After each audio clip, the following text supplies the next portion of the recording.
يلا سيدنا. قالوا لي هم بعدك تحن للموت، قلت متاني.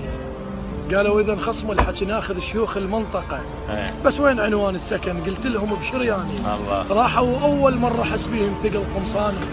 راحوا وقمت ارجف مثل واحد يعوفون اخوته بنص معركه وحداني. الله. خلصت كل الادعيه، الجوشن، الندبه، الفرج، حدمان شل لساني. تاليها جابوا لي الخبر، قالوا يقول انا اعتذر مو هو نصف الثاني. الله الله الله الله. يلعفتنا ورحت وي شمات ليش؟ بياه حكايه على اللي يحبك غيروك. يحكي حتى اسراره اللي تحلفه بعزيز، يلي حكيت اسراره بيه من حلفوك.